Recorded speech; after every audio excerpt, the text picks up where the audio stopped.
നമുക്കിങ്ങനെ തോന്നുന്നുണ്ട് നല്ല തണുത്ത വെള്ളം വേണമെന്ന് തോന്നുകയാണെന്നുണ്ടെങ്കിൽ. ഇതിൻ്റെ ഉള്ളിൽ ഫ്രിഡ്ജും ഉണ്ട്. ശരിക്കേ ഡ്രൈവിംഗ് പ്രാന്തന്മാർ ഈ വണ്ടി വാങ്ങിയാലേ ഈ വണ്ടിൻ്റെ ഡ്രൈവർക്കും കൂടുതൽ ആൾക്കാർക്കും ഭയങ്കര സുഖകരം. ഇവിടെ ജസ്റ്റ് ഒന്ന് പ്രസ് ചെയ്താൽ കണ്ടോ കേട്ടോ. ഹായ് ഫ്രണ്ട്സ്, നമ്മളെ പുതിയൊരു വീഡിയോയിലോട്ട് എല്ലാവർക്കും സ്വാഗതം. നമ്മളെ എല്ലാ വീഡിയോ തുടങ്ങുമ്പോൾ ഒന്നില്ലെങ്കിൽ വാഹനത്തിൻ്റെ മുന്നിൽ നിന്നായിരിക്കും, അല്ലെങ്കിൽ വണ്ടി ഓടിച്ചിട്ടൊക്കെയാണ് നമ്മൾ വീഡിയോ കാണിക്കാറ്. ഇന്നേ ഒരു വാഹനത്തിൽ യാത്ര ചെയ്തിട്ട് നിങ്ങളെ കാണിക്കാണ്ടായ കാരണേ ഒരു ലക്ഷറി വാഹനമാണ് ഇന്ന് നിങ്ങളെ പരിചയപ്പെടുത്തുന്നത്. അതായത് ആഡംബരത്തിൻ്റെ അവസാന വാക്ക് റോൾസ് റോയ്സ് എന്നൊക്കെ പറയുന്നെങ്കിലും ഈ ഒരു വാഹനം എന്ന് പറഞ്ഞാൽ യാത്രാ കംഫർട്ടിൽ രാജാവ് തന്നെ വിശേഷിപ്പിക്കാൻ പറ്റിയ ഒരു വാഹനമാണ്. മറ്റേതുമല്ല, മെഴ്സിഡസ് ബെൻസിന്റെ എസ് ക്ലാസ് എന്ന മോഡലാണ് ഈ ഒരു വാഹനം. അതിൻ്റെ ഏറ്റവും യാത്രാ കംഫർട്ടിലെ ഭാഗത്താണ് ഞാനിരിക്കുന്നത്. അതായത് ഈ ഒരു വാഹനം പൈസ കൊടുത്ത് വാങ്ങിച്ച ആള് ഇരിക്കേണ്ട സീറ്റിലാണ് ഇപ്പം ഞാൻ ഇരുന്നുകൊണ്ടിരിക്കുന്നത്. കാരണം അത്രത്തോളം കാര്യങ്ങളാണ് ഈ ഒരു വാഹനത്തിനെ പറ്റി നിങ്ങൾക്ക് പരിചയപ്പെടുത്താനുള്ളത്. ഇത് ഏകദേശം 2012 മോഡലിൽ വന്ന ഒറിജിനൽ കേരള രജിസ്ട്രേഷനിലുള്ള ഒരു മെഴ്സിഡസ് ബെൻസിന്റെ എസ് ക്ലാസ് എന്ന മോഡലാണ്. ഇത് അന്ന് ഇറങ്ങുമ്പോൾ തന്നെ ഏകദേശം 1 കോടി രൂപയോളം വില വന്നിരുന്ന വാഹനമാണ് ഈ ഒരു വാഹനം. എന്ന് 10 വർഷങ്ങൾക്ക് മുന്നേ. ഇത് ഇപ്പോൾ ഈ ഒരു എസ് ക്ലാസ് 350 ഒക്കെ കിട്ടണമെന്നുണ്ടെങ്കിൽ ഏകദേശം 2 കോടി രൂപ അല്ലെങ്കിൽ 2 കോടിന്റെ മുകളിൽ വില വരുന്നൊരു വാഹനം കൂടിയാണ് ഈ ഒരു വാഹനം. എന്തുകൊണ്ടാണ് ഇത്രയും പ്രൈസ് വരുന്നതെന്നും എങ്ങനെയുണ്ട് ഈ ഒരു വാഹനം എന്നും അപ്പോൾ ഇതിൻ്റെ ഡ്രൈവിംഗ് സീറ്റിൽ ഇരുന്നിട്ട് വാഹനം ഓടിച്ചിട്ടും ഇതിൻ്റെ ഇന്റീരിയർ ഭാഗമൊക്കെ ഒന്ന് നിങ്ങളെ കാണിക്കാം. ഈ ഒരു വാഹനം കണ്ടാൽ ഒരു ബ്രൗൺ തീമിലാണ് ഇതിൻ്റെ ഇന്റീരിയർ ഭാഗം നമുക്ക് കാണാൻ കഴിയുന്നത്. ഏറ്റവും യാത്രാ കംഫർട്ടിലെ ഭാഗം ക്യാപ്റ്റൻ സീറ്റ് എന്ന് പറയുന്ന ഭാഗത്ത് തന്നെയാണ് നമ്മൾ ഈ ഇരിക്കുന്നത്. ഇനി നമുക്ക് ഇതിൻ്റെ ഓപ്ഷൻസ് കാര്യങ്ങളൊക്കെ ഒന്ന് നിങ്ങളെ കാണിക്കാം. നമുക്ക് ഡോർ പേഡ് തന്നെ തുടങ്ങാം. ഇതുണ്ടെങ്കിൽ ഈ സ്വിച്ചുകളൊക്കെ വന്നിട്ടുള്ളത് ഇത് മെമ്മറി ഫങ്ഷൻസിൽ നമുക്ക് ഈ സീറ്റ് സെറ്റ് ചെയ്യാൻ പറ്റും. നമ്മൾ അധിക വാഹനത്തിലും കാണാറ് ഒന്നിലേക്ക് ഡ്രൈവിംഗ് സീറ്റ് അല്ലെങ്കിൽ ഫ്രണ്ട് പാസഞ്ചർ സീറ്റാണ് നമുക്ക് മെമ്മറി ഫങ്ഷൻസ് സെറ്റ് ചെയ്യാൻ പറ്റുള്ളൂ. ഇതിൽ പുറകിലിരിക്കുന്ന ഭാഗത്തെ സീറ്റ് നമുക്ക് 3 ആൾക്ക് സെറ്റ് ചെയ്യാം. ഈ 3 മുതലാളിമാരുണ്ടെങ്കിലും 3 മുതലാളിമാർക്ക് ഇഷ്ടമുള്ള രീതിയിലും ഈ ഒരു സീറ്റ് നമുക്ക് സെറ്റ് ചെയ്യാം. അപ്പോൾ കണ്ടോ, ഒന്ന് പ്രസ് ചെയ്യുമ്പോൾ ഈ സീറ്റ് മുന്നോട്ട് വന്ന് ഇത് പുറകിലോട്ടൊക്കെ പോയി അടിപൊളിയായിട്ട് ഇത് ഒന്ന് മുന്നേ സെറ്റ് ചെയ്ത് വെച്ചാട്ടോ. അതേപോലെ 3 ആൾക്ക് നമുക്ക് സെറ്റ് ചെയ്യാൻ പറ്റും. പിന്നെ ഈ ഒരു സീറ്റ് നമുക്ക് തണുപ്പിക്കണമെങ്കിൽ തണുപ്പിക്കാം, ചൂടാക്കണമെങ്കിൽ ചൂടാക്കാം. സീറ്റ് വെന്റിലേഷൻ സിസ്റ്റം വന്നിട്ടുണ്ട്. അതിന്റെ ബട്ടണാണ് ഈ 2 അവിടെ കൊടുത്തിട്ടുള്ളത്. ഇതുണ്ടോ, ബ്ലൂ വന്നാൽ തണുപ്പ്. ഇതിപ്പോ 3 പുള്ളിയിൽ നമുക്ക് ഇടാം. അതേപോലെ 2 1 സ്പീഡ് കുറച്ചും കൂട്ടൊക്കെ ചെയ്യാം. ഇപ്പോൾ നമ്മൾ സീറ്റ് തണുപ്പിച്ചു. ഇനി ഹീറ്റ് ആക്കണം എന്നുണ്ടെങ്കിൽ ഇതുണ്ടോ, ഇത് നമുക്ക് ഓഫ് ആക്കിയിട്ട് റെഡ് ലൈറ്റ് വന്നു കഴിഞ്ഞാൽ ഈ സീറ്റ് ഹീറ്റ് ആവും. അപ്പോൾ 2 ഓപ്ഷനിലും നമുക്ക് ഉപയോഗിക്കാൻ പറ്റും. നമുക്ക് ഹീറ്റ് എന്തിനാ വെച്ചാൽ ഇപ്പം നമ്മൾ കാശ്മീർ അങ്ങനത്തെ കുറേ രാജ്യങ്ങളിലൊക്കെ ഓവർ തണുപ്പിൽ ഐസായി കിടക്കുന്ന രാജ്യത്തൊക്കെ ഈ വാഹനം ഉപയോഗിക്കുമ്പോൾ ഈ സീറ്റൊക്കെ ഹീറ്റ് ആക്കിയിട്ടും നമുക്ക് അടിപൊളിയായിട്ട് ഉപയോഗിക്കാൻ പറ്റും. പിന്നെ ഈ ഒരു 3 സാധനം കണ്ടങ്ങൾ ഇത് എന്താണെന്ന് ഇനി ഒറ്റയടിക്കാനെ കാണിച്ചു തരാം. ഇത് നമ്മൾ ഇരിക്കുന്ന ഭാഗം. അപ്പോൾ ഇത് മുന്നോട്ടാക്കണോ മുന്നോട്ടാക്കാം, പുറകോട്ടാക്കണതുണ്ടോ, സീറ്റ് പുറകോട്ട് തന്നെ ഉണ്ടോ, മുന്നോട്ടാക്കണേ മുന്നോട്ടാക്കാം. ഇനി സീറ്റ് ഉയർത്തണം എന്നുണ്ടെങ്കിൽ ഇതാണ്ടോ ഉയർത്താം. ഇതാണ്ടോ സീറ്റ് താത്തണം എന്നുണ്ടെങ്കിൽ താത്ത, ഇനി ഉയർത്തണം എന്നുണ്ടെങ്കിൽ ഇതാണ്ടോ ഉയർത്താം.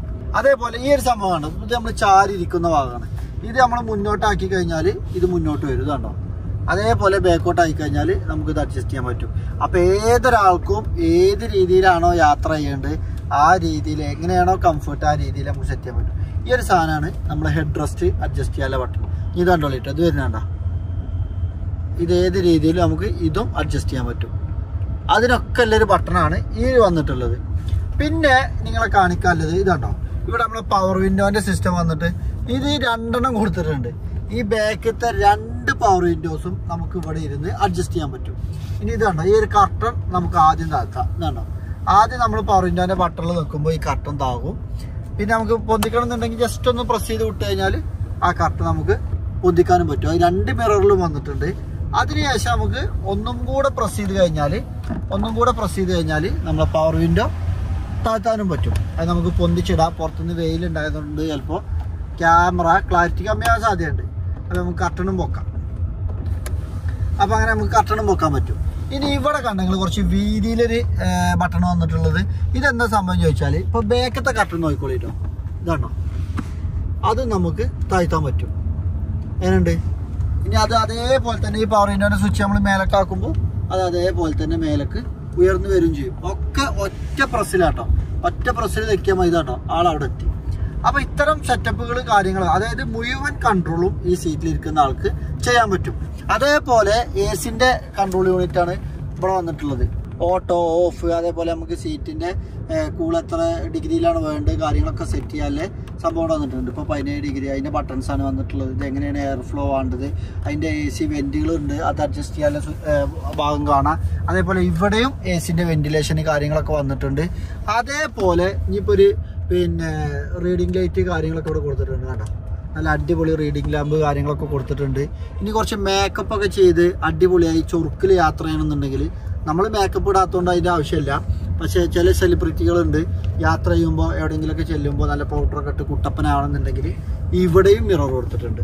ഇതാണോ ആ മിറർക്ക് ലൈറ്റും കൊടുത്തിട്ടുണ്ട്. അത് 2 വശത്തും ഉണ്ട് കേട്ടോ. ഈ പുറകിലിരുന്ന് യാത്ര ചെയ്യുന്ന ആൾക്ക് 2 വശത്തും 2 മിററും കൊടുത്തിട്ടുണ്ട്. ഇനി വേണ്ട നിങ്ങൾക്ക് എന്തെങ്കിലും ഹുക്ക് ചെയ്യണം അല്ലെങ്കിൽ കോട്ടൊക്കെ ഇടുന്ന ആളാണെന്നുണ്ടെങ്കിൽ ഇവിടെ കണ്ടോ ഒരു ഹുക്കും ഉണ്ട്. നമുക്ക് കോട്ടൊക്കെ തൂക്കിയിടാം. നമുക്ക് വേറെ എന്തെങ്കിലും സാധനങ്ങളൊക്കെ തൂക്കിയിട്ടാണെങ്കിൽ ഇടാം. അത് 2 വശത്തും കൊടുത്തിട്ടുണ്ട്. പിന്നെ സേഫ്റ്റിൻ്റെ കാര്യം പറയണ്ട, ഒട്ടനവധി എയർ ബാഗുകൾ വന്നിട്ടുണ്ട്. ഇതാണ് ഇത് എയർ ബാഗാണ്. അതേപോലെ ഇവിടെ എയർ ബാഗാണ്, സീറ്റിലെ എയർ ബാഗ് ഉണ്ട്. ഒട്ടനവധി എയർ ബാഗും കാര്യങ്ങളൊക്കെ വന്നിട്ടുണ്ട്. ഇപ്പോൾ വണ്ടി ഓടിപ്പോയോണ്ട് കേട്ടോ. ഇപ്പോൾ ഏകദേശം നമ്മൾ വീഡിയോ തുടങ്ങിയിട്ട് എത്ര കിലോമീറ്റർ ആയി മുറിച്ചേ? 6 കിലോമീറ്റർ കഴിഞ്ഞു അല്ലേ? 6 കിലോമീറ്റർ ഓടി. നമ്മളും അറിയണില്ല, ക്യാമറ അറിയണില്ല, വണ്ടി അറിയണില്ല. അത്രത്തോളം കംഫർട്ടിലാണ് വണ്ടി പോയിക്കൊണ്ടിരിക്കുന്നത്. ഇത് എയർ സസ്പെൻഷൻ വരുന്നത് കൊണ്ട് തന്നെ അത്യാവശ്യം നല്ല ഹമ്പുകളോ അല്ലെങ്കിൽ വല്ല കട്ടറോ ചാടണോ ഒന്നും ഈ വണ്ടി അറിയില്ല. കാരണം അത്രത്തോളം എമൗണ്ട് വരുന്ന അത്രത്തോളം പ്രൈസ് വരുന്നൊരു വാഹനം കൂടിയാണ്. പിന്നെ യാത്രക്ക് ഇത് നല്ല ലെങ്ത് ഉണ്ട് കേട്ടോ. ഇതുണ്ടെങ്കിൽ ഇതിൻ്റെ കാലം ഉണ്ടോ അത്രത്തോളം സ്പേസ് ഉണ്ട്. ഇനി നമുക്ക് ഈ സീറ്റ് പുറകിലോട്ടാക്കണമെങ്കിൽ ആക്കാം, മുന്നിലോട്ടാക്കണമെങ്കിൽ ആക്കാം. അതൊക്കെ സെറ്റപ്പൊക്കെ വന്നിട്ടുണ്ട്. ഇവിടെ കണ്ടോ ഇവിടെ രാഷ്ട്രീയ സെറ്റപ്പ് കാര്യങ്ങളൊക്കെ വന്നിട്ടുണ്ട്. നമ്മൾ കൈ ഇങ്ങനെ വിശാലമായി ഹോൾഡ് ചെയ്യുക അല്ലെങ്കിൽ ഭാഗമൊക്കെ വന്നിട്ടുണ്ട്. എനിക്കിതിൻ്റെ ഏറ്റവും ഇഷ്ടപ്പെട്ട ഇതിൻ്റെ ഇൻറ്റീരിയർ ഭാഗമാണ്. അതുകൊണ്ട് തന്നെയാണ് നമ്മൾ ഇൻറ്റീരിയർ ഭാഗത്ത് തന്നെ തുടങ്ങിയത്. വണ്ടി ഇത് ക്ലീൻ ആൻഡ് നീറ്റിലുള്ള വണ്ടി കേട്ടോ. മൊത്തം ഭാഗങ്ങളെ കാണിക്കാം. അതായത് ഇതിൻ്റെ ബാക്കിൽ ഇവിടെ ഉണ്ടോ ഹെഡ് റെസ്റ്റിൽ 2 ഡിസ്പ്ലേ വന്നിട്ടുണ്ട്. അപ്പോൾ ബാക്കിലിരിക്കുന്ന ആൾക്ക് നല്ല യാത്ര ചെയ്യുന്ന ആൾക്ക് അടിപൊളി TV ഒക്കെ കണ്ട് മ്യൂസിക്കൊക്കെ കേട്ട് പോകണമെന്നുണ്ടെങ്കിൽ അതിനുള്ള സെറ്റപ്പും കാര്യങ്ങളൊക്കെ വന്നിട്ടുണ്ട്. പിന്നെ സൺറൂഫ് ഉണ്ട്. അപ്പോൾ ഇതിൻ്റെ ഇൻറ്റീരിയർ തീം കളർ എങ്ങനെയുണ്ട് എന്ന് തീർച്ചയായിട്ടും നിങ്ങൾ അഭിപ്രായപ്പെട്ടിട്ടോ. ഒരു ബ്രൗൺ കളറിൽ ബ്ലാക്ക് റൂഫൊക്കെ കൊടുത്ത് ലക്ഷറിൻ്റെ അങ്ങേ തല തന്നെ നമുക്ക് പറയേണ്ടി വരും. അത്രത്തോളം ക്ലീൻ ആൻഡ് നീറ്റ്ലി അത്രത്തോളം ഒരു ലക്ഷറി ഫീല് തരുന്ന രീതിയിൽ തന്നെയാണ് ഇത് കാണാൻ പറ്റുന്നത്. അതേപോലെ ഈ ഡോർ പേഡിലുണ്ടെങ്കിൽ ഒരു വുഡ് ഫിനിഷിങ്ങും കാര്യങ്ങളൊക്കെ കൊടുത്തിട്ടുണ്ട്. ഒരു അടിപൊളി ഫീലാട്ടോ ഇതിൻ്റെ ഇൻറ്റീരിയർ. ഇനി വേറൊരു സെറ്റപ്പ് ഞാൻ കാണിക്കാം. ഇതൊരു ഹാംറസ്റ്റ് ആണ്. എങ്ങനെയുണ്ട് ഇത്? നമുക്ക് ഇതേപോലെ ഉള്ളിലേക്ക് ഫോൾഡ് ചെയ്യാം കേട്ടോ. ഇതിൽ 2 പേർക്ക് യാത്ര ചെയ്യാൻ, ബാക്കിൽ 2 പേർക്കും മുന്നിൽ 2 പേർക്കും 4 പേർക്ക് യാത്ര ചെയ്യാനാണ് കംഫർട്ട്. കാരണം ഇവിടെ കണ്ടെങ്കിൽ ഇവിടെ ഒരു റെയിൽ വന്നിട്ടുണ്ട്. ഒരു ഫ്ലാറ്റ് പ്ലെയിനായി കിടക്കുന്നതല്ല. ഇവിടെ ഒരു കട്ടിങ് വരുന്നതുകൊണ്ട് തന്നെ ഇവിടെ ഇരിക്കുന്ന ആൾക്ക് അത്ര കംഫർട്ട് ഉണ്ടാവില്ല. ഇനി ഒരു കുട്ടിക്കൊക്കെ വേണമെങ്കിൽ ഇവിടെ അഡ്ജസ്റ്റ് ചെയ്ത് നമുക്ക് ഇരുത്തി യാത്ര ചെയ്യാൻ പറ്റും. ബാക്കിൽ 2 ആൾക്കാണ് കംഫർട്ട്. ഈ സീറ്റുകൾ അഡ്ജസ്റ്റ് ചെയ്യാൻ പറ്റുള്ളൂ. അപ്പോൾ ഇതിങ്ങനെ ചാരി വെച്ചാൽ ഇവിടെ നമുക്ക് ഒന്നും ഇല്ലാത്ത പോലെ തന്നെ നമുക്ക് ഫീൽ ഉണ്ട്. ഇനി ഇതിങ്ങോട്ട് താഴ്ത്തി കഴിഞ്ഞാൽ ഇവിടെ നമുക്ക് ഒരു ആംറസ്റ്റ് കിട്ടി. ഇതിൽ നമുക്ക് ഇത്തരം ഓപ്ഷൻസ് കാര്യങ്ങളൊക്കെ വന്നിട്ടുണ്ട്. ഇതിലൊരു ബട്ടൺ ഉണ്ടോ? ഈ ബട്ടൺ പ്രസ് ചെയ്ത് കഴിഞ്ഞാൽ ഇതിൽ സ്റ്റോറേജ് സ്പേസ് വരുന്നുണ്ട്. ഇതിൽ ശരിക്കൊരു ഫോൺ വരും കേട്ടോ. ഞാൻ മുന്നിൽ ഇരിക്കുമ്പോൾ നിങ്ങളെ കാണിച്ചു തരാം. ആ ഫോൺ ഇതിൽ മിസ്സിംഗ് ആണ് കമ്പനി വന്നത്. അല്ലാത്ത ഭാഗങ്ങളൊക്കെ സെറ്റപ്പ് ഉണ്ട്. അതേപോലെ ഇവിടെ പ്രസ് ചെയ്യുമ്പോൾ ഇതിന് നമുക്കൊരു കപ്പ് ഹോൾഡർ കാര്യങ്ങളൊക്കെ വരും. ഇനി നമ്മളിങ്ങനെ യാത്ര ചെയ്യുമ്പോഴേ നമുക്കിങ്ങനെ തോന്നുന്നുണ്ട് നല്ല തണുത്ത വെള്ളമാണെന്ന് തോന്നുകയാണെന്നുണ്ടെങ്കിൽ ഇതിൻ്റെ ഉള്ളിൽ ഫ്രിഡ്ജും ഉണ്ട്. ഫ്രിഡ്ജോ കാണിച്ചു തരാം. അയ്യവ അപ്പേ ജസ്റ്റ് ഒന്ന് സീറ്റ് ബെൽറ്റ് വരേണ്ടി വരും. മുറിച്ച് വണ്ടി ഒന്ന് സ്ലോ ആക്കി കേട്ടോ. ഞാൻ സീറ്റ് ബെൽറ്റ് ഊരിക്കണേ. ജസ്റ്റ് നിങ്ങളെ കാണിക്കാം. വണ്ടി സൈഡാക്കി നമ്മൾ സീറ്റ് ബെൽറ്റ് വരുമ്പോൾ നമ്മൾ അങ്ങനെ വേണ്ട. ഇതാണ് ഫ്രിഡ്ജിൻ്റെ ഓഫ് ഓണ് ബട്ടണ്. ഇനി നമുക്ക് ഇതുണ്ടോ ഇതിങ്ങനെ തുറക്കുമ്പോൾ ഇതിനുള്ളിലെ ഫ്രിഡ്ജ് ഇതാണോ ഇതിങ്ങനെ അടച്ചു കഴിഞ്ഞാൽ അതിനുള്ളിൽ ഫ്രിഡ്ജിലെ പോലെ തോന്നൂല. ഒരു ഡോറ് തുറന്ന് രണ്ടാമത്തെ ഡോറ് തുറക്കുമ്പോൾ ഇതാണ് അതിൻ്റെ ഉള്ളിൽ നമുക്ക് വേണ്ട സെറ്റപ്പുകളൊക്കെ ഉണ്ട്. ഞാൻ കാണിച്ചു തരാം. ഇതുണ്ടോ നല്ല പെപ്സി ഉണ്ട്. നമ്മളെ ചക്കന്മാർ റെഡിയാക്കി വെച്ചോണ്ടോ. നല്ല മിറിൻ്റെ ഉണ്ട്. ഇതിപ്പോൾ കുറച്ച് ദിവസമായിട്ട് ഞാൻ ഉപയോഗിച്ചുകൊണ്ടിരിക്കുന്ന ഒരു വാഹനം കൂടിയാണ്. നമ്മളെ ചെറിയ യാത്രകളൊക്കെ മിനറൽ വാട്ടർ ഉണ്ട്. ഇനി റെഡ് ബുള്ളും ആണെങ്കിൽ അതേപോലെ ജ്യൂസും ഉണ്ട്. ഇത്രയും സാധനങ്ങൾ ഇതിലുണ്ട്. ഇനി വേണമെങ്കിൽ നമുക്ക് എന്ത് ചെയ്യാം, ഇതിനുള്ളിൽ സാധനങ്ങൾ വെക്കാം അല്ലേ. ഇതൊക്കെ അതിന് കൂളിങ് നോക്കി നിങ്ങൾ കണ്ടോ, തണുത്തു നല്ല ഐസ് ഉണ്ട്. ഇതുണ്ട് ഇതിലൊക്കെ നോക്കുമ്പോൾ നിങ്ങൾക്ക് മനസ്സിലാകുന്നുണ്ടാവും. അത്യാവശ്യം നല്ല നമ്മളെ വലിയ ഫ്രിഡ്ജിൽ വെച്ച് നമ്മൾ കൂളാക്കുന്ന പോലെ തന്നെ നമുക്ക് കൂൾ ചെയ്ത് ഉപയോഗിക്കാൻ പറ്റിയ ഒരു ഫ്രിഡ്ജും ഇതിൽ വന്നിട്ടുണ്ട്. നമുക്ക് ജസ്റ്റ് വെള്ളം കുടിക്കാം. ഞാൻ മിനറൽ വാട്ടറാണ് കുടിക്കുന്നത്. കാരണം ഞാൻ ഡയറ്റിലാണ്. സംഭവം ജിമ്മ് പോകണോണ്ട് മധുരം കഴിക്കലില്ല. അതുകൊണ്ട് പെപ്സി, റെഡ് ബുള്ള്, മിറിൻഡ ഇത്തരം സാധനങ്ങൾക്കൊക്കെ ഞാൻ എതിരാണ്. മിനറൽ വാട്ടർ തന്നെ കൊടുക്കാം.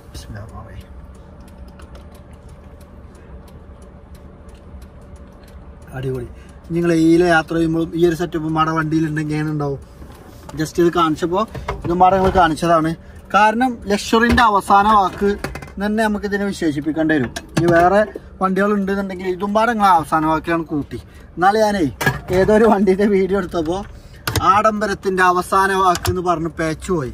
അതിലെല്ലാവരും പറഞ്ഞു ആഡംബരത്തിൻ്റെ അവസാന വാക്ക് റോൾസ് റോയ്സ് ആണ്. പിന്നെ കമൻറ്റ് ബോക്സിൽ തന്നെ അടിയാണ്. കുറേ ആൾക്കാർ പറയും റോൾസ് റോയ്സിന് പേരെന്നെ ഉള്ളൂ, യാത്ര ചെയ്യാൻ സുഖം മേബാക്ക് ആണ്, എസ് ക്ലാസ് ആണ്, മെഴ്സിഡീസിലാണ് എന്നൊക്കെ പറഞ്ഞിരുന്നു. തീർച്ചയായിട്ടും ഈ രണ്ട് വാഹനങ്ങൾ ഉപയോഗിക്കുന്ന ആൾക്കാർ വീഡിയോ കാണുന്നുണ്ടെന്നുണ്ടെങ്കിൽ നിങ്ങളുടെ അഭിപ്രായം ഒന്ന് കമൻറ്റ് ചെയ്യും. കാരണം റോൾസ് റോയ്സും മേബാക്കൊക്കെ ഉപയോഗിക്കുന്ന ആളുകൾ നമുക്ക് സബ്സ്ക്രൈബേഴ്സും ഉണ്ട്, നമ്മളെ വീഡിയോസും കാണുന്നുണ്ട്. നിങ്ങളുടെ അഭിപ്രായം നിങ്ങൾ കമൻറ്റ് ബോക്സിൽ അറിയിക്കുക. അപ്പോൾ തീർച്ചയായിട്ടും എസ് ക്ലാസിൻ്റെ പുറകുവശം കൊണ്ടാണ് നമ്മൾ തുടങ്ങിയത്. ഇനി ഇവിടെ കാണിക്കാമല്ലോ, ഇതുണ്ടോ സീറ്റിൻ്റെ വെന്റിലേഷൻ്റെ ഹോളുകളാണ് ഈ കാണുന്നതൊക്കെ. അടിപൊളി. സീറ്റ് ഫുള്ള് കൂളാവും. ഇതിൻ്റെ പ്രത്യേകത എന്ന് പറഞ്ഞാലേ ഈ സീറ്റിൽ നമ്മൾ ഇരുന്ന് സീറ്റ് ബെൽറ്റ് ഒക്കെ ഇട്ടൊന്ന് കടന്നാൽ ഒന്നും അറിയില്ല. സത്യത്തിൽ ആ ഒരു വണ്ടിൻ്റെ ബാക്കിലിരുന്ന് എനിക്ക് യാത്ര ചെയ്യാൻ കഴിയാത്ത ഒരാളാണ് ഞാൻ. എനിക്ക് ബാക്കിലിരുന്ന് യാത്ര ചെയ്യാൻ കഴിയാത്തതെന്ന് വെച്ചാൽ നമ്മൾ ഈ പുറകിലിരുന്ന് യാത്ര ചെയ്യുമ്പോൾ മുന്നിലേക്കുള്ള വ്യൂ കിട്ടൂല. അതേപോലെ ഫോണിക്ക് നോക്കാൻ കഴിയില്ല. നമുക്ക് പെട്ടെന്ന് ഒമറ്റ് ചെയ്യാൻ വരുന്നൊരു പ്രശ്നമുണ്ട്. എന്നാൽ ചില വണ്ടികളിൽ എനിക്കില്ല. ഇപ്പം ഈ വണ്ടിയിൽ നമ്മൾ എങ്ങനെ യാത്ര ചെയ്താലും നമ്മളെ വയറ് കുലുങ്ങണില്ല. വയറ് കുലുങ്ങുമ്പോഴാണ് നമുക്ക് ഛർദ്ദിക്കാൻ കൂടുതലായിട്ട് വരിക. അപ്പോൾ ഈ വണ്ടിയിലൊക്കെ പോകുമ്പോൾ ബോഡി റോളിംഗ് ഒക്കെ വന്ന് വയറ് കുലുങ്ങുമ്പോഴൊക്കെയാണ് നമുക്ക് ഛർദ്ദിക്കാൻ വരിക. ഇപ്പോൾ നിങ്ങൾ ഇന്നെ ശ്രദ്ധിച്ചോളൂ, അത്യാവശ്യം നമ്മൾ റോട്ടിലൂടെ എങ്ങനെ എത്ര സ്പീഡിൽ പോയാലും യാതൊരു കുലുക്കവും വണ്ടിയിലില്ല. അതുകൊണ്ട് തന്നെ എനിക്ക് ഈ ഒരു സീറ്റിലിരുന്ന് യാത്ര ചെയ്യുമ്പോൾ പുറകിലിരുന്ന് യാത്ര ചെയ്യുന്ന ആ ഫീലും ഇല്ല. മറ്റു ചില വണ്ടികളിലൊന്നും എനിക്ക് ബാക്കിലിരുന്ന് കഴിഞ്ഞാൽ നമുക്ക് പെട്ടെന്ന് ഛർദ്ദിക്കാൻ വരും. നമുക്കൊരു എന്തൊരു ബാലൻസിൻ്റെ പ്രശ്നമുണ്ട്, ഫോണിക്ക് നോക്കാൻ കഴിയില്ല, അങ്ങനത്തെ പ്രശ്നമൊക്കെ ഉണ്ട്. അതിപ്പോൾ ഒരുപാട് ആൾക്കാർ നമ്മളോട് പറയലുണ്ട് കേട്ടോ, പുറകിലിരുന്ന് യാത്ര ചെയ്യാൻ കഴിയില്ല, വണ്ടി പോകുമ്പോൾ ഫോണിക്ക് നോക്കാൻ പറ്റില്ല, അങ്ങനത്തെ ആൾക്കാരുണ്ടെങ്കിൽ നിങ്ങളൊന്ന് കമൻറ്റ് ചെയ്യും. എത്ര ലോങ് ആണെങ്കിലും നമുക്ക് അടിപൊളിയായിട്ട് യാത്ര ചെയ്യാൻ പറ്റും. ഇതൊക്കെ ഈ ഒരു ഡ്രസ്റ്റും കാര്യങ്ങളൊക്കെ നമുക്ക് ഫോൾഡ് ചെയ്തിട്ട് ഉപയോഗിക്കാൻ പറ്റും കേട്ടോ. എനിക്കിതിൻ്റെ പുറകുവശം കൊണ്ട് യാത്ര ചെയ്യുമ്പോൾ ഏറ്റവും ഇഷ്ടപ്പെട്ട ഒന്ന് ഈ സീറ്റിൻ്റെ കംഫർട്ട്, സീറ്റ് വെന്റിലേഷന്, പിന്നെ ഫ്രിഡ്ജ്. നിങ്ങൾക്ക് ഏതാ ഇഷ്ടപ്പെട്ടതെന്ന് ജസ്റ്റ് കമൻറ്റ് ചെയ്യട്ടോ. ഇനി നമുക്ക് ഇതിൻ്റെ ഫ്രണ്ട് ഡ്രൈവിംഗ് സീറ്റിൽ ഇരുന്നിട്ട് അവിടുത്തെ വിശേഷങ്ങളും പാടൊന്ന് കാണിക്കാം. പിന്നെ ഈ 2012 മോഡല് എസ് ക്ലാസ് എന്ന് പറയുമ്പോഴേ 2006, 7, 8, 9 ഒരേ മോഡലിലാണ് വന്നത്. പിന്നെ ഫേസ് ലിഫ്റ്റ് വന്നൊരു ന്യൂ ഷേപ്പ് വാഹനം മോഡലാണ് ഈ ഒരു മോഡൽ. ഇത് ഒറിജിനൽ കേരള രജിസ്ട്രേഷനിലാണ്, സിംഗിൾ ഓണർഷിപ്പിലുള്ള വാഹനമാട്ടോ ഈ ഒരു വാഹനം. ഓണർഷിപ്പ് ഒന്നും അധികം മാറിയില്ല, നീറ്റ് ആൻഡ് ക്വാളിറ്റിയിലുള്ള വാഹനമാണ്. ഇപ്പോൾ നമുക്ക് ചെറിയ പ്രൈസ് മുതൽ ഇപ്പോൾ എസ് ക്ലാസ് വാങ്ങിക്കാൻ കിട്ടും. ഇപ്പോൾ 2006, 2007 ആണെന്നുണ്ടെങ്കിൽ 6 ലക്ഷം 7 ലക്ഷത്തിനൊക്കെ എസ് ക്ലാസ് കിട്ടും. പക്ഷേ ഈ ഒരു മോഡലിക്കൊക്കെ വരുമ്പോൾ മാർക്കറ്റിൽ 20 ലക്ഷം മുതൽ 25 ലക്ഷം രൂപ വരെ മാർക്കറ്റ് വാല്യൂ ഉള്ളൊരു മോഡൽ വാഹനം കൂടിയാണ് ഈ ഒരു വാഹനം. ഇതിൻ്റെ കൂടുതൽ ഭാഗങ്ങളെ കാണിക്കേണ്ടത് ഇൻറ്റീരിയർ ഭാഗം കൊണ്ടാണ് തോന്നി, അതുകൊണ്ടാണ് ഇവിടുന്ന് തുടങ്ങിയത്. ഇത് നമുക്ക് സെയിലിലുള്ള വാഹനമാണ്. ഇതിൻ്റെ കിലോമീറ്റർ, പ്രൈസിൻ്റെ ഡീറ്റെയിൽസും കാര്യങ്ങളൊക്കെ നിങ്ങളെ പരിചയപ്പെടുത്താം. എന്നാൽ ഇനി ഞാൻ നേരെ ഡ്രൈവിംഗ് സീറ്റിലിരുന്നിട്ട് നമുക്ക് ആ വിശേഷങ്ങളിലോട്ട് പോവാം. മുർഷേ, നിജ് മോലാളി കിട്ടുക, ഞാനാണ് ഡ്രൈവർ. അപ്പം നമ്മൾ ഡ്രൈവിംഗ് സീറ്റിൽ കയറാൻ പോകണം. ഇതിൻ്റെ ഡോറാണ് നിങ്ങൾ ഇങ്ങനെ വെച്ചാൽ മതി, ആള് പോയി അടഞ്ഞോളൂ. സോഫ്റ്റ് ക്ലോസ് ഒക്കെ വരുന്ന ഡോറാണ്. അപ്പം നമുക്ക് ഇന്ത്യയിലെ വശത്തോട്ട് പോവാം. ശരിക്കേ ഡ്രൈവിംഗ് ഭ്രാന്തന്മാർ ഈ വണ്ടി വാങ്ങിയാലേ ഈ വണ്ടിൻ്റെ ഡ്രൈവർക്കും കൂടുതൽ ആൾക്കാർക്കും ഭയങ്കര സുഖകരം. കാരണം ഇതിൻ്റെ മറ്റു സീറ്റുകളാണ് ഏറ്റവും കംഫർട്ട്. ഡ്രൈവിങ്ങിനും മോശമല്ല കേട്ടോ. V6 ഇഞ്ചൻ വരുന്ന വാഹനമാണ്. V6 ഇഞ്ചൻ ആകുമ്പോൾ പിന്നെ അതിൻ്റെ പവറിൻ്റെ കാര്യം നിങ്ങളോട് പറയണ്ടല്ലോ. അപ്പോൾ ഇതാണ് ഇതിൻ്റെ ഡ്രൈവിംഗ് സീറ്റ്. എനിക്ക് ഈ ഒരു സീറ്റ് കംഫർട്ടല്ല. ഇത് മുഷിൻ്റെ രീതിയിൽ സെറ്റ് ചെയ്ത് വെച്ചാണ്. ഞാനിതൊന്ന് ഉയർത്താം, അതേപോലെ ഇതൊന്ന് ഫ്രണ്ട് കാക്കാം, ഇതൊന്ന് ബാക്ക് കാക്കാം. അതേപോലെ നമുക്ക് ഹെഡ്റസ്റ്റ് ഞാൻ നേരത്തെ ബാക്കിൽ കാണിച്ച അതേ സിസ്റ്റമൊക്കെ നമുക്ക് ഇവിടെയും വന്നിട്ടുണ്ട്. അതേപോലെ നമുക്ക് ഇലക്ട്രിക്കലി അഡ്ജസ്റ്റ് ചെയ്യാൻ പറ്റുന്ന സ്റ്റിയറിംഗ് ആണ് വന്നിട്ടുള്ളത്. ഏത് രീതിയിലും ഞാൻ ഒന്ന് കുറച്ച് മുന്നോട്ട് കൊണ്ടുവരാം കേട്ടോ. എനിക്കിതിങ്ങനെ കൈയൊക്കെ ഇങ്ങനെ നിർത്തി വെച്ചിട്ട് ഓടിക്കണമെന്ന് ഇഷ്ടം. അപ്പോൾ നമുക്കേ നേരെ വണ്ടി ഇതുണ്ടോ, ഇതിൻ്റെ ഗിയർ ട്രാൻസ്മിഷനാണ് ഈ വന്നിട്ടുള്ളത്. നമ്മൾ ഇൻഡിക്കേറ്റർ, ചില വാഹനങ്ങളിലെ ഇൻഡിക്കേറ്ററാണ് തോന്നും. ഇതുണ്ടോ, ഡ്രൈവ്, ന്യൂട്രൽ, റിവേഴ്സ് ഒറ്റ പ്രസ്സിൽ നമുക്ക് പാർക്കിംഗ് മാറ്റാൻ പറ്റും. മീറ്ററിൽ നിങ്ങൾക്ക് കാണാം.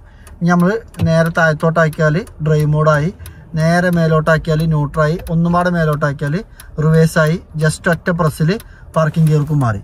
അപ്പോൾ സിമ്പിളായിട്ട് നമുക്ക് ഉപയോഗിക്കാൻ പറ്റും. അപ്പോൾ ഇതാണെങ്കിൽ ലെവൽ ഇൻഡിക്കേറ്റർ ഇട്ടിട്ടുണ്ട്. ഹസാർഡ് ലൈറ്റ് അത് നമുക്കിവിടെ ബട്ടണാണ് ഇവിടെയാണ് വന്നിട്ടുള്ളത്. അത് നമുക്ക് ഓഫാക്കി. പിന്നെ എസ് ക്ലാസ്സിൽ ഈ ഒരു ന്യൂ ഷേപ്പൊക്കെ വരുമ്പോൾ കീലെ സ്റ്റാർട്ടിംഗ് ഒക്കെ വരും കേട്ടോ. അതോടെ കാണിച്ചു കൊടുക്ക്. ഇതുണ്ടോ, ഇത് കീയിലെ സ്റ്റാർട്ടിംഗ് ആണ് വരുന്നത്. നമുക്ക് ബട്ടണിൽ തന്നെ എൻജിൻ സ്റ്റോപ്പ് ബട്ടണൊക്കെ വന്നിട്ടുണ്ട്. ബട്ടണിൽ സ്റ്റാർട്ട് ചെയ്യാൻ പറ്റും. മുന്നത്തെ 8, 9, 10 വരുമ്പോൾ കീ ആണ് വരിക. അതേപോലെ അതിൽ ഫ്രിഡ്ജ് വരില്ല. ഇതിൽ ഫ്രിഡ്ജ് കാര്യങ്ങളൊക്കെ വന്നിട്ടുണ്ട്. അതേപോലെ ഇതിൻ്റെ മീറ്റർ കാര്യങ്ങളൊക്കെ മൊത്തത്തിൽ ഇൻറ്റീരിയറൊക്കെ മൊത്തത്തിൽ മാറ്റം കിട്ടോ. വണ്ടി പുറം ഷേപ്പിലും മാറ്റുണ്ട്. ഈ വണ്ടി എടുത്തിട്ട് ശരിക്കും മേബാക്കൊക്കെ കൺവേർട്ട് ചെയ്യാനും പറ്റും. ചെറിയ പൈസ ഉണ്ടെങ്കിൽ അടിപൊളി. ഇപ്പം 2-3 കോടി റുപ്യൊക്കെ വരുന്ന വണ്ടിൻ്റെ ലുക്കൊക്കെ മാറ്റാൻ പറ്റും. ശരിക്കും ഈ വണ്ടിയിൽ നിന്ന് എടുത്തിട്ട് മേബാക്കിൻ്റെ ലുക്കൊക്കെ മാറ്റരുത്. ഇതൊക്കെ ഇതിൻ്റെ ഒറിജിനൽ ലുക്കിൽ ഈ ഒറിജിനൽ പാർട്സിൽ ഉപയോഗിച്ച് വേണം. ഒന്നുകൊണ്ടും മോശമല്ല, അത്ര ക്ലീൻ ആൻഡ് നീറ്റിൽ തന്നെയാണ് ഈ വണ്ടി ഉള്ളത്. ശരിക്കും ഇങ്ങനത്തെ വണ്ടിയൊക്കെ ഉപയോഗിക്കുന്ന ആൾക്കാർക്ക് ഡ്രൈവർ ഉണ്ടാവും, പേഴ്സണൽ സെക്രട്ടറി ഉണ്ടാവും, മുതലാളി ബാക്കിൽ അടിപൊളിയായിട്ട് യാത്ര ചെയ്യുന്നുണ്ടാവും. ഇനി എത്ര ലോങ് പോയാലും ഭയങ്കര സേഫ്റ്റിയിൽ കംഫർട്ടായിട്ട് യാത്ര ചെയ്യാം. ഇനിയിപ്പോൾ അന്നെടുത്ത ആളെ ഇപ്പോൾ 1 കോടി രൂപൻ്റെ മേലെ വില വന്നിരുന്ന ആ ഒരു വാഹനം ഇപ്പോഴും അതേ കംഫർട്ടും അതേ ഒരു ഫീലും ഇപ്പോഴും തരുന്നുണ്ട്. വണ്ടിയിൽ മെക്കാനിക്കൽ ട്രബിളോ കാര്യങ്ങളോ ഒന്നുമില്ല. പിന്നെ ഈ ഒരു വാഹനം നമ്മൾ പർച്ചേസ് ചെയ്തതിന് ശേഷം ഇപ്പോൾ കുറച്ച് പൈസ ചിലവാക്കി. കാരണം നമ്മൾ രീതിയിൽ ഇതിൻ്റെ ഓയിൽ, ഫിൽറ്ററുകൾ, ഗിയർ ഓയിൽ കാര്യങ്ങൾ, അതായത് നോർമൽ സർവീസ്. ഈ ഒരു വാഹനത്തിൻ്റെ കസ്റ്റമർക്ക് അധികം ഓട്ടമില്ലാതെ നിന്നിരുന്ന വാഹനമായിരുന്നു. അതുകൊണ്ട് തന്നെ നോർമൽ സർവീസുകളൊക്കെ എടുത്തു. ഇതിൻ്റെ സർവീസ് കോസ്റ്റും ഇപ്പോൾ ഇത്രത്തോളം കംഫർട്ടും ഇത്രത്തോളം സുഖം ഇത്രത്തോളം ആഡംബര വാഹനം തരുമ്പോൾ അതിനനുസരിച്ചുള്ള സർവീസ് കോസ്റ്റും ഈ ഒരു വാഹനത്തിൽ വരുന്നുണ്ട്. ഇനി നമുക്ക് ഈ ഒരു വാഹനത്തിൽ 19,000 രൂപേൻ്റെ സർവീസും ഉണ്ട്. ടോട്ടലി നമ്മൾ എടുത്തിട്ട് നിങ്ങൾക്ക് തരുന്നതിന് മുന്നേ തന്നെ ഏകദേശം 2 ലക്ഷം രൂപേൻ്റെ സർവീസ് ചെയ്തിട്ടാണ് തരുന്നത്. അപ്പോൾ ഇനി എടുക്കുന്ന ആൾക്കാർക്ക് വലിയ ബുദ്ധിമുട്ടില്ലാത്ത രീതിയിൽ തന്നെ വാഹനം ഉപയോഗിക്കാൻ പറ്റും. യാതൊരുവിധ കംപ്ലൈൻറ്റോ കാര്യങ്ങളോ ഒന്നും ഉണ്ടാവില്ല. ഇതാണ് നിങ്ങൾ സ്മൂത്തായിട്ട് നമുക്ക് ഓടിക്കാൻ പറ്റും. ഓടിച്ചാൽ പൂതി തീരൂല തന്നെ പറയാം. ഇതിപ്പോൾ വലിയൊരു വളവാണ് ഞാൻ ഓടിച്ചെടുത്തത്. പിന്നെ ഇതാണോ, ഇത് നമ്മളെ പൂളമണ്ണ വളവ് പറയും. കാരണം പൂളമണ്ണ വളവ് അത്യാവശ്യം നല്ല വളവ് തന്നെയാണ്. നമ്മളെ നാട്ടിൽ കരുവാരുകൊണ്ടുകാർക്കൊക്കെ പെട്ടെന്ന് അറിയും. ഇതാണ് നിങ്ങൾ ഇതിൻ്റെ സ്റ്റിയറിങ്ങിലൊക്കെ നിങ്ങൾ ആ വുഡ് ഫിനിഷ്, ആ പ്രീമിയം ടച്ചിൽ തന്നെ മേലെ കൊടുത്ത്, അതേപോലെ ആ ബ്ലാക്ക് ഫിനിഷ്. പിന്നെ ഇത്രയും മോഡലിൽ 2012 മോഡൽ വണ്ടിയിലൊക്കെ അധികം ഓടി പതഞ്ഞ വണ്ടിയാണെന്നുണ്ടെങ്കിൽ നമുക്ക് ഈ ബട്ടണിലൊക്കെ നോക്കുമ്പോൾ തന്നെ സ്വിച്ചുകളിലൊക്കെ നമുക്ക് അറിയാൻ പറ്റും. ഇതിൻ്റെ സ്റ്റിയറിങ്ങിലെ സ്വിച്ചുകളൊക്കെ നോക്കുകയാണെങ്കിൽ ഒന്നും മാഞ്ഞിട്ടോ പിന്നെ അല്ലെങ്കിൽ ഫെയ്ഡ് ആയിട്ടൊന്നുമില്ല. നല്ല നീറ്റ് ആൻഡ് ക്വാളിറ്റിയിൽ തന്നെ ഈ ഒരു ഭാഗമൊക്കെ കാണുന്നുണ്ട്. പിന്നെ ഈ വണ്ടിയിലുണ്ടെങ്കിൽ നമ്മളിപ്പോൾ ഉപയോഗിച്ചുകൊണ്ടിരിക്കുകയാണ്. ഏകദേശം ഫുൾ ടാങ്ക് എണ്ണ അടിച്ചതാണ്. അത്യാവശ്യം മൈലേജ് കിട്ടുന്നുണ്ട് കേട്ടോ. ഞാനിപ്പോൾ ഒരാഴ്ചയായിട്ട് നിൽക്കാതെ ഓടുന്നുണ്ട്. ഏകദേശം എൻ്റെ അഭിപ്രായത്തിൽ ഒരു 8 കിലോമീറ്ററിൻ്റെ മുകളിൽ ഒരു 10 കിലോമീറ്ററിൻ്റെ ഉള്ളിലായിട്ട് നമുക്ക് മൈലേജ് കിട്ടുന്നുണ്ട്. ഇതിപ്പോൾ കണ്ടെങ്കിൽ ഒരു 40-60 സ്പീഡിലാണ് ഞാൻ ഓടിക്കുന്നത്. ഞാൻ ഏറ്റവും എനിക്ക് വണ്ടി ഡ്രൈവ് ചെയ്യാൻ ഇഷ്ടം ഈ ഒരു 60-70 സ്പീഡിൻ്റെ ഉള്ളിൽ ഇങ്ങനെ നോർമൽ ഡ്രൈവാണ് എനിക്ക് ഏറ്റവും ഇഷ്ടം. ഞാൻ ആസ്വദിച്ച് ഡ്രൈവ് ചെയ്യുന്ന ആളാണ്. നമ്മൾ അലമ്പാക്കി അറിഞ്ഞു പോണ പരിപാടി നമുക്കില്ല. അതുകൊണ്ട് തന്നെ നമ്മൾ ഡ്രൈവിങ്ങിൽ അത്യാവശ്യം നല്ല മൈലേജും കിട്ടുന്നുണ്ട്. ഇപ്പോൾ ഞാൻ ഈ ഒരു 40-60 സ്പീഡിലാണ് ഓടിക്കുന്നത്. ഇതിൻ്റെ പിന്നെ എസ് ക്ലാസ്സിന് വരുന്ന ഏറ്റവും വലിയ കംപ്ലൈൻ്റ് ആണ് ഇതിൻ്റെ ഡിസ്പ്ലേകളൊക്കെ ഫെയ്ഡ് ആവാറുണ്ട്. ഇതിൻ്റെ ഡിസ്പ്ലേ ഒക്കെ നിങ്ങൾ നോക്കിക്കോളൂ കേട്ടോ. നല്ല നീറ്റ് ആൻഡ് ക്വാളിറ്റിയിൽ നിങ്ങൾക്ക് ഒരു പുതിയ വണ്ടീൻ്റെ ഫീൽ തന്നെ ഇതിൻ്റെ ഡിസ്പ്ലേകളും കാര്യങ്ങളൊക്കെ കാണാൻ പറ്റും. അതേപോലെ പെഡൽ ഷിഫ്റ്റ് കാര്യങ്ങളൊക്കെ വന്നിട്ടുണ്ട്. ഇനി ജസ്റ്റ് V6 എഞ്ചിനാണ് എന്താണ് എന്ന് അറിയാൻ വേണ്ടിയിട്ട് ജസ്റ്റ് ഒന്ന് ആക്സിലേറ്റർ കൊടുത്തിട്ട് നിങ്ങളെ കാണിക്കാം. അതായത് അത്യാവശ്യം നല്ല സ്ട്രൈറ്റ് റോഡ് വന്നിട്ടുണ്ട്. ഇതുണ്ടെങ്കിൽ ഈ മീറ്റർക്ക് നോക്കിക്കോളി, RPM ഒക്കെ നോർമലാണ്. ജസ്റ്റ് ഞാൻ ആക്സിലേറ്റർ കൊടുക്കുന്നതോടുകൂടി കയറി പോകണുണ്ടോ, 5 സെക്കൻഡുകളായിട്ടാണ് 100 സ്പീഡിക്ക് കയറി പോണത്. ഇനി അതേപോലെ ഇപ്പോൾ ആ 100 സ്പീഡിക്ക് നമ്മൾ കയറി കഴിഞ്ഞാലും ചവിട്ടിയ വണ്ടി കിട്ടുന്നില്ല ആ ഒരു ഫീലും. അതൊക്കെയാണ് ഈ ഒരു വണ്ടി തരുന്ന നമുക്ക് പൈസ കൊടുക്കണേന്ന് റിട്ടേൺ തരുന്ന പ്രതിഫലം. കാരണം എത്ര സ്പീഡിൽ പോയാലും വണ്ടിൻ്റെ ഉള്ളിൽ നിൽക്കുന്ന ആളും അറിയില്ല. പിന്നെ സേഫ്റ്റിയാണ്. വണ്ടി നമ്മളെ കയ്യിൽ നിന്ന് പാളൂല. ഏത് വളവും നമുക്ക് ഏത് രീതിയിൽ ഒടിച്ചെടുക്കാൻ പറ്റും. ആക്സിലേറ്റർ കൊടുത്താൽ പിടുത്തം വിട്ട് പോവുകയും ചെയ്യും. ഇനി ഇപ്പം നമ്മൾ ഓടിച്ചത് നോർമൽ മോഡിലാണ്. ഇതാണ് നിങ്ങൾ ഇവിടെ ബട്ടണ്. ഇതിങ്ങനെ 3 ആരോ മാർക്ക് ഇട്ടിട്ട് S-M-E കൊടുത്തിട്ടുണ്ട്. അപ്പോൾ ഈ ഒരു 3 മോഡിൽ നമുക്ക് ഓടിക്കാൻ പറ്റും. ഇപ്പോൾ നമ്മളൊരു ബട്ടണിൽ നിൽക്കുമ്പോൾ ഇതാണ് ഇവിടെ മീറ്ററിൽ S തെളിഞ്ഞു. ഇപ്പോൾ ഈ വണ്ടി സ്പോർട്ട് മോഡ്ക്ക് മാറി. ഇപ്പം ഇനി ഒന്നും പാടെ ഞാൻ ആക്സിലേറ്റർ കൊടുത്താൽ നേരത്തെ ആക്സിലേറ്റർ കൊടുത്ത പോലെ ആവൂല വണ്ടിൻ്റെ സ്വഭാവം. അത്ര സെക്കൻഡും വേണ്ടിയില്ല 100ക്ക് കയറതാണോ. പക്ഷെ ഇതേപോലെ ഓടിക്കാൻ പറ്റിയ റോഡ് ഇവിടെ അല്ല മുന്നിൽ വണ്ടികൾ. അപ്പോൾ നമുക്ക് അത്ര രീതിയിൽ ഓടിച്ച് അങ്ങനെ പറപ്പിക്കാൻ പറ്റിയ ഹൈവേകൾ ഇവിടെ അല്ല. ഇത് നമുക്ക് നാഷണൽ ഹൈവേ അതേപോലെ 4 വരിപ്പാതൊക്കെ ഉണ്ടെന്നുണ്ടെങ്കിൽ എങ്ങനെ നമുക്ക് സേഫ്റ്റിയാണ് വിട്ടുപോകാം. പക്ഷെ ഇവിടെ ഒന്നും ഇപ്പോൾ അതേപോലെ നമുക്ക് ഓടിക്കാൻ പറ്റില്ല. അത് ബുദ്ധിമുട്ടുണ്ടാക്കും. ഇപ്പം ഇപ്പൊ ഈ ഒരു വാഹനം ഓടിയിട്ടുള്ളത് 1,05,985 കിലോമീറ്റർ ആണ്. ജെന്യൂൻ സർവീസ് ആണ്. ഏകദേശം 10-65,000 കിലോമീറ്റർ വരെ കമ്പനിയിൽ നിന്ന് മാത്രം സർവീസ് ചെയ്തൊരു വാഹനമാണ്. സിംഗിൾ ഓണർഷിപ്പിലുള്ള വാഹനമാണ്. ഡീസൽ എഞ്ചിൻ വരുന്ന വാഹനമാണ്. V6 എഞ്ചിൻ വരുന്ന വാഹനമാണ്. ഇതൊക്കെയാണ് ഈ ഒരു ഭാഗം കൊണ്ട് നിങ്ങളെ പരിചയപ്പെടുത്താല്. പിന്നെ ഈ ഒരു സെൻട്രൽ കൺസോളിന്റെ ഭാഗം കൊണ്ട് നിങ്ങൾക്ക് നോക്കുമ്പോൾ ഇവിടെ ഈ ഒരു ഡിസ്പ്ലേ നമുക്ക് അഡ്ജസ്റ്റ് ചെയ്യാൻ പറ്റും. ഇങ്ങോട്ട് വേണമെങ്കിൽ ഇങ്ങോട്ട്, അങ്ങോട്ട് വേണമെങ്കിൽ അങ്ങോട്ടൊക്കെ നമുക്ക് ഈ ഡിസ്പ്ലേ നമുക്ക് കൺട്രോൾ ചെയ്യാൻ പറ്റും. പിന്നെ ഈ ഒരു വാഹനത്തിന്റെ ഒരുവിധം ഫങ്ഷൻസ് ഒക്കെ ഈ ഡിസ്പ്ലേയിൽ കാണാം. അത് ഞാൻ നിങ്ങളെ വണ്ടി സൈഡ് ആക്കിയിട്ട് കാണിക്കാം കേട്ടോ. പിന്നെ അതേപോലെ ഒരു പ്രീമിയം ടച്ച് തരുന്ന ഒരു സാധനമാണ് ഈ ഒരു ക്ലോക്ക്. മെഴ്സിഡീസ് ബെൻസിന്റെ ലോഗോയോട് കൂടിയുള്ളൊരു ഈ ക്ലോക്ക് അതിനുണ്ട്. അടിപൊളിയായില്ലേ? പിന്നെ ഇതിന്റെ ഇന്റീരിയറിന്റെ ലുക്ക് ഉണ്ടെങ്കിൽ ഈ മേലെ ഒരു ലെതർ ടച്ച് തരുന്ന ഒരു ബ്ലാക്ക് മെറ്റീരിയല്, അതിന്റെ അടിയിൽ ഈ ഒരു വുഡ് ഫിനിഷ് ചെയ്യുന്നൊരു നല്ല ഗ്ലോസില് നല്ല ഫിനിഷിങ്ങില് ഈ സാധനം, ഈ ഡാഷ്ബോർഡിന്റെ ഈ സാധനം ഇവിടുന്ന് തുടങ്ങിയിട്ട് നേരെ ഡോർ പേഡിലൂടെ വന്ന് ബാക്കത്തെ ഡോർ പേഡിലേക്ക് പോയി ചുറ്റി കടക്കുന്ന രീതിയിലാണ് ഈ വുഡ് ഫിനിഷിങ് വന്നിട്ടുള്ളത്. അതിന്റെ നേരെ താഴെ ഒരു സിൽവർ ഫിനിഷിൽ അതിന്റെ സെന്ററിൽ ക്ലോക്കൊക്കെ കൊടുത്തിട്ട് ഒരു കിട്ടില്ല ലുക്കിൽ നോവർ സ്വിച്ചുകൾ കാര്യങ്ങളൊക്കെ കൊടുത്തിട്ട് ഒരു സംഭവം ഇതാക്കിയിട്ടില്ല. ഇതുണ്ട് ഓട്ടോമാറ്റിക് ക്ലൈമറ്റിന്റെ എസിന്റെ ഭാഗങ്ങൾ കാര്യങ്ങളൊക്കെ നമുക്ക് ഇവിടെ കാണാൻ പറ്റും. ഇപ്പൊ ഇവിടെ കണ്ടോ, ഇവിടെ ജസ്റ്റ് ഒന്ന് പ്രസ് ചെയ്താൽ കണ്ടോ കേട്ടോ, ഇവിടുന്ന് ഒരു സാധനം താഴത്തേക്ക് വന്നു. ഇത് നമുക്ക് ഡിസ്ക് ഇടാനും നമ്മളെ മ്യൂസിക് സിസ്റ്റങ്ങളും എത്രാമത്തെ ഡിസ്കിലോട്ട് ആണെങ്കിലും നമുക്ക് മാറ്റാനും അതിനൊക്കെയുള്ള സെറ്റപ്പാണ് വന്നിട്ടുള്ളത്. അതേപോലെ ഇവിടെ 2 കപ്പ് ഹോൾഡർ വന്നിട്ടുണ്ട്. ഇവിടെ ഫോൺ വെച്ചിട്ടുണ്ട്. ഇത് നമുക്ക് ഇതേപോലെ ക്ലോസ് ചെയ്ത് വെക്കാം. അതേപോലെ ഈ ഒരു സാധനം കണ്ടോ, ഇത് ജസ്റ്റ് ആണെങ്കിൽ പ്രസ് ചെയ്താൽ ഇവിടെ രാഷ്ട്രീയ കാര്യങ്ങളൊക്കെ വന്നിട്ട് ജസ്റ്റ് ഇങ്ങോട്ട് തന്നെ പ്രസ് ചെയ്താൽ അത് ഇങ്ങോട്ട് തന്നെ വരും. അപ്പൊ അത്തരം സെറ്റപ്പുകളൊക്കെ വന്നിട്ടുണ്ട്. ഇനി ഇവിടെ ഒരു ഹാംറസ്റ്റ് ഉണ്ടെങ്കിൽ ഇതൊന്നും നിങ്ങളെ കാണിക്കാം. ഇതുണ്ടോ, ഇതെന്ത് സംഭവം എല്ലാവർക്കും സംശയമുള്ള ഒരു ഭാഗമാണിത്. ഇതുണ്ടോ, നമ്മളെ ഫോൺ ഇതിൽ കണക്ട് ചെയ്താലേ നമുക്ക് കോൾ ചെയ്യാനും കോൾ അറ്റൻഡ് ചെയ്യാനും അതേപോലെ നമ്പർ അടിക്കാനൊക്കെ പറ്റിയൊരു സെറ്റപ്പ് ഇവിടെ തന്നെ മെഴ്സിഡീസ് ബെൻസ് തന്നെ കൊടുത്തിട്ടുണ്ട്. ഇവത്ര മോഡൽ വാഹനങ്ങളിലൊക്കെ അധിക വാഹനത്തിൽ ഇതൊക്കെ ഡാമേജ് ആവാനുള്ള സാധ്യത കൂടുതലാണ്. ഇതൊക്കെ അതേ കമ്പനി വന്ന നീറ്റ് ആൻഡ് ക്വാളിറ്റിയിൽ തന്നെ നമുക്ക് കാണാൻ പറ്റുന്നുണ്ട്. ഇതേപോലെ ഇങ്ങനെ ക്ലോസ് ചെയ്ത് വെക്കാൻ പറ്റും. അതേപോലെ ഈ ഒരു ആംറസ്റ്റിന്റെ സെറ്റപ്പ് എങ്ങനെയാ വെച്ചാൽ ഇവിടെ ഒരു ബട്ടൺ ഉണ്ട്. ഇതിന്റെ ഡ്രൈവിംഗ് ഭാഗത്തിൽ ബട്ടൺ ഉണ്ട്. ഇതിൽ പ്രസ് ചെയ്താലും നമുക്ക് ഈ ഭാഗം കൊണ്ട് ഇത് തുറക്കാൻ പറ്റും. അതേപോലെ ഇപ്പുറത്ത് പ്രസ് ചെയ്താണ്ടും ഇവിടെ ബട്ടൺ ഉണ്ട്. ആ ബട്ടൺ ഇതിമൊന്ന് പേക്കണം കേട്ടോ അല്ലേ. പക്ഷെ ഇത് ഇവിടുന്ന് തുറക്കാൻ പറ്റും. പക്ഷെ ഇതിന് ഇവിടെ ഒരു ബട്ടൺ വരും. പക്ഷെ ഇത് തുറയുന്നുണ്ട്. ഇത് നമുക്ക് ക്ലിയർ ചെയ്തിട്ട് ഇത് വരുന്ന കസ്റ്റമർക്ക് നമുക്കിത് ക്ലിയർ ചെയ്യാൻ ശ്രമിക്കാം. വെരി സോറി, കാണിച്ചപ്പോൾ മിസ്റ്റേക്കാണ്. അപ്പോൾ അത് അങ്ങനെ സാധനം ഇവിടെ ഉണ്ട്. ഇത് ഇവിടുന്ന് തുറയുന്നുണ്ട് കേട്ടോ, സിമ്പിളായിട്ട് തുറക്കാൻ പറ്റുന്നുണ്ട്. അപ്പോൾ അങ്ങനെ ഇവിടുന്നും ഇപ്പുറത്തുനിന്നും തുറക്കാൻ പറ്റിയ ഡ്രൈവർക്കും പാസഞ്ചർക്കും യാതൊരുവിധ ബുദ്ധിമുട്ടും ഇല്ലാത്ത രീതിയിൽ തുറക്കാൻ പറ്റിയ സെറ്റപ്പും പാടെ ഇവിടെ വന്നിട്ടുണ്ട്. പിന്നെ ഡാഷ്ബോർഡിൽ വലിയൊരു ഗ്ലോ ബോക്സ് വന്നിട്ടുണ്ട്. ഇതുണ്ടോ, ഇവിടെ ജസ്റ്റ് പ്രസ് ചെയ്താൽ നമുക്ക് ആ ഗ്ലോ ബോക്സ് കാണാൻ പറ്റും. ഇനി പിന്നെ ഇതിലൊക്കെ എയർ ബാഗ് ഉണ്ടാവുന്ന എടുത്ത് കാണിക്കേണ്ടതാണോ. ഇവിടെ എയർ ബാഗ് വന്നിട്ടുണ്ട്, ഡാഷ്ബോർഡിൽ എയർ ബാഗ് വന്നിട്ടുണ്ട്. അത്ര സംഭവങ്ങളൊക്കെ ഉണ്ട്. ഇനി ഡ്രൈവർ വിചാരിച്ചാലും നമുക്ക് നോർമൽ വാഹനങ്ങളിലുള്ള പോലെ തന്നെ 4 വിൻഡോ കൺട്രോൾ ചെയ്യുന്നതോടൊപ്പം തന്നെ ഇപ്പൊ ഞാൻ ഈ ഡ്രൈവിംഗ് സീറ്റിന്റെ ഭാഗത്ത് നിന്ന് ആ കർട്ടൻ പൊന്തിക്കാൻ പോവാണ്. ഇതാണ്ടോ. അപ്പൊ ഇവിടെ ഇരുന്നിട്ട് നമുക്ക് ആ കർട്ടണും കാര്യങ്ങളും അതേപോലെ ബാക്കത്തെ കർട്ടണും കാര്യങ്ങളൊക്കെ നമുക്ക് കൺട്രോൾ ചെയ്യാൻ പറ്റും. അപ്പോൾ ആ ഒരു സെറ്റപ്പ് കാര്യങ്ങളൊക്കെ ഇവിടെ വന്നിട്ടുണ്ട്. പിന്നെ മിറർ ഫോൾഡിങ് കാര്യങ്ങളൊക്കെ വന്നിട്ടുണ്ട്. അതേപോലെ ഹെഡ്ലൈറ്റിന്റെ ഭാഗങ്ങളാണ് വന്നിട്ടുള്ളത്. പിന്നെ ഈ ഹെഡ്ലൈറ്റിന്റെ ഈ യൂണിറ്റിന്റെ ഭാഗത്ത് ഈ ഒരു സാധനം, ഈ ഒരു ബട്ടൺ കണ്ടെങ്കിൽ ഇത് നൈറ്റ് വിഷൻ എന്ന് പറഞ്ഞൊരു മോഡാണ്. ഇത് നമ്മൾ ജസ്റ്റ് മേലേക്ക് പ്രസ് ചെയ്ത് കഴിഞ്ഞാൽ night view assist only when is dark. Night view assist only when it is dark mode. അതായത് ഡാർക്ക് സമയത്ത് മാത്രമേ നൈറ്റ് വിഷൻ ഓൺ ആവുള്ളൂ. അപ്പോൾ ഇത് ഇവിടെ നമ്മൾ പ്രസ് ചെയ്ത് കഴിഞ്ഞാൽ രാത്രി വണ്ടി ഓടിക്കുമ്പോൾ വളരെയധികം ഉപകാരപ്പെടും. നമുക്ക് ഈ ഒരു മീറ്ററിൽ ഈ സ്റ്റിയറിങ്ങിന്റെ മുന്നത്തെ ഡിസ്പ്ലേയിൽ നമുക്ക് രാത്രിക്കത്തെ ഫ്രണ്ട് വ്യൂ അടിപൊളിയായിട്ട് ഈ വണ്ടിയിൽ നമുക്ക് കാണാൻ പറ്റും. അപ്പോൾ മുന്നിൽ വല്ല കട്ടറുണ്ടോ കല്ലുണ്ടോ കാര്യങ്ങളൊക്കെ ഉണ്ടെന്നുണ്ടെങ്കിൽ ഈ ഡിസ്പ്ലേയിൽ നമുക്ക് അടിപൊളിയായിട്ട് കാണിക്കാൻ പറ്റും. ആ ഒരു ഷോട്ട് ഞാൻ ഈ വീഡിയോയിൽ ആഡ് ചെയ്യാം. അപ്പോൾ അത്തരം സൗകര്യങ്ങളൊക്കെ ഇവിടെ വന്നിട്ടുണ്ട്. അപ്പോൾ ഇതൊക്കെയാണ് കൂടുതലായിട്ട് എടുത്ത് കാണിക്കേണ്ട ഭാഗങ്ങൾ. പിന്നെ ചെറിയ ചെറിയ ഫങ്ഷൻസ്, ഫീച്ചേഴ്സ്, ഓപ്ഷൻസ് ഒക്കെ ഒരുപാട് വന്നിട്ടുണ്ട് കേട്ടോ.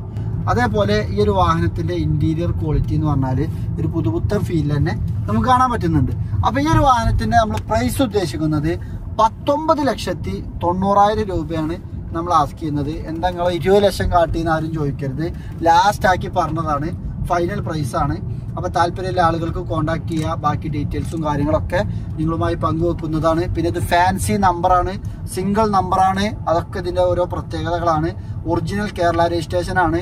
6 ലക്ഷത്തിനും 8 ലക്ഷത്തിനും 10 ലക്ഷത്തിനും 12 ലക്ഷത്തിനൊക്കെ മെഴ്സിഡസ് ബെൻസിന്റെ എസ് ക്ലാസ് നമ്മൾ കൊടുത്തിട്ടുണ്ട്, ഇനിയും കൊടുക്കും. അത്തരം വാഹനങ്ങൾ വാങ്ങിക്കാൻ താല്പര്യമുള്ള ആളുകൾക്കും തീർച്ചയായിട്ടും കോൺടാക്ട് ചെയ്യുക. പിന്നെ ഈ ഒരു വാഹനം 2011 മാനുഫാക്ചർ 12 രജിസ്ട്രേഷനും ഡെലിവറിയുള്ള ഒരു വാഹനമാണ്. ഒറിജിനൽ കേരള രജിസ്ട്രേഷനാണ്. അതൊക്കെ ഞാൻ കൂട്ടിച്ചേർത്തു. കിലോമീറ്റർ പറഞ്ഞു. ഓണർഷിപ്പ് സിംഗിൾ ആണ്. അപ്പോൾ ആർക്കെങ്കിലും താല്പര്യം ഉണ്ടെങ്കിൽ നിങ്ങൾ കോൺടാക്ട് ചെയ്യുക. ഇത്തരം വാഹനങ്ങൾ എന്താണോ തിരഞ്ഞെടുക്കുമ്പോൾ നമുക്ക് ചിലപ്പോൾ കിട്ടിയെന്ന് വരില്ല. സെലക്റ്റഡ് വാഹനങ്ങൾ കിട്ടണമെന്നുണ്ടെങ്കിൽ നല്ല മല്ലാണ്. പിന്നെ ഈ ഒരു വാഹനം എന്ന് പറഞ്ഞാൽ കൊടുക്കോളം ഞാൻ ഉപയോഗിക്കാമെന്നുള്ളൊരു മൈൻഡും കൂടിയാണ്. തീർച്ചയായിട്ടും വാങ്ങിക്കാൻ താല്പര്യമുള്ള ആളുകൾക്കൊക്കെ വരാം. ഫുൾ ടാങ്ക് എണ്ണയുണ്ട്. ധൈര്യമായിട്ട് നിങ്ങൾക്ക് വണ്ടി എടുത്തിട്ട് പിന്നെ കുറച്ച് ദിവസം ഓടിച്ചിറക്കണമെങ്കിൽ എണ്ണ അടിക്കണ്ട, ധൈര്യമായിട്ട് ഓടിക്കുക. പിന്നെ ടയർ 4 എണ്ണം ഒരു ആവറേജ് ടയറുള്ളൂ. അപ്പോൾ വാങ്ങിക്കുന്ന ആളുകൾക്ക് പുത്തൻ ടയർ 4 എണ്ണം നമ്മൾ തരും. അപ്പോൾ അതും നമ്മൾ ഏൽക്കുന്നുണ്ട്. അതേപോലെ ഈ ഒരു വണ്ടിയിൽ തന്നെ നിങ്ങൾക്ക് വണ്ടി വാങ്ങിക്കുന്ന ആൾക്ക് ഇനി ബാക്കിലൊക്കെ വരുന്ന അലൈവിലൊക്കെ ഇട്ടാൽ കിഡ് ലുക്കേക്കാറ് കേട്ടോ. അപ്പോൾ ഇതിൽ വരുന്ന സൈസ് പറഞ്ഞാൽ 17 സൈസാണ് ഈ ഒരു വാഹനത്തിൽ വീല് വരുന്നത്, അലൈ വീല് വരുന്നത്. അതിൽ 18കോ 19കോ നിങ്ങൾക്ക് അപ്ഗ്രേഡ് ചെയ്യാൻ പറ്റും. വാങ്ങുന്ന ആളുകൾക്ക് നിങ്ങൾക്ക് ഇഷ്ടപ്പെട്ട മോഡല് അലൈവിൽ ഇതിമ ചെയ്യാൻ പറ്റും. ചെയ്ത കിഡും മാസ് ലുക്കേക്കാരം. ഇപ്പം ഇതിമ ഉള്ളത് കമ്പനി വന്ന ഒറിജിനൽ അലൈവിലാണ്. 4 ടയർ പുതിയത് നമ്മൾ മാറ്റുന്നുണ്ട്. ഇനി വാങ്ങിക്കാൻ വരുന്ന കസ്റ്റമർ പറയാണ് ഈ വീലുമൊക്കല്ല എനിക്ക് ടയർ വേണ്ടത്, നിങ്ങൾക്ക് അലൈവിൽ ഇട്ടിട്ടാണ്, പുതിയ അലൈവിൽ ഞാൻ ഇടുന്നുണ്ട്, അതിമൊക്കെ ടയർ വേണം എന്ന് പറയുകയാണെന്നുണ്ടെങ്കിൽ ഈ ടയറിൻ്റെ എമൗണ്ട് നിങ്ങൾക്ക് തരുന്നതാണ്. അപ്പം നിങ്ങൾ വാങ്ങുന്ന അലൈവിലുമൊക്കെ നിങ്ങൾക്ക് ആ ടയർ ഇടാനും പറ്റും. അതുകൊണ്ടാണ് ഇപ്പോൾ നമ്മൾ പുതിയ ടയർ ഇട്ട് വെക്കാത്തത്. കാരണം നമ്മൾ ഓരോ കച്ചവടം ചെയ്യുമ്പോഴേ ചിലപ്പോൾ പുതിയ ടയറൊക്കെ എത്ര വാഹനങ്ങൾ ഇട്ട് വെക്കും. വരുന്ന കസ്റ്റമർക്ക് ഇതൊന്ന് അപ്ഗ്രേഡ് ചെയ്യണം തോന്നുമ്പോൾ ആ ഇട്ടത് വേസ്റ്റ് ആവും. അതുകൊണ്ട് നമ്മൾ ഇപ്പം അത്യാവശ്യം ഓടിക്കാല്ലേ നിങ്ങൾക്ക് ഒരു 10-15,000 കിലോമീറ്റർ ഓടാല്ലേ ടയറും ഈ ഒരു വാഹനത്തിലുണ്ട്. തീർച്ചയായിട്ടും ഇതിന്റെ പുറകു വശം കാണിക്കാത്തതുകൊണ്ട് വിഷമിക്കേണ്ട. വീഡിയോന്റെ ഇടയിലൊക്കെ നിങ്ങൾ ഷോട്ട് കണ്ടിരിക്കും എന്ന് വിശ്വസിക്കുന്നു. നല്ല വൃത്തിക്ക് തന്നെ നമ്മൾ കാണിക്കാം. തീർച്ചയായിട്ടും നിങ്ങളുടെ അഭിപ്രായങ്ങളും നിർദ്ദേശങ്ങളും പങ്കുവെക്കുന്നതോടൊപ്പം ചാനൽ ആദ്യമായിട്ട് കാണുന്നവർ സബ്സ്ക്രൈബ് ചെയ്ത് കൂടാൻ മറക്കരുത്. പുതിയൊരു വീഡിയോ ആയിട്ട് കാണുന്നത് വരെ ഈ വീഡിയോ ഇതുവരെ കണ്ട, ഇതുവരെ എന്നെ കേട്ട എല്ലാവർക്കും ഒരുപാട് നന്ദി. താങ്ക്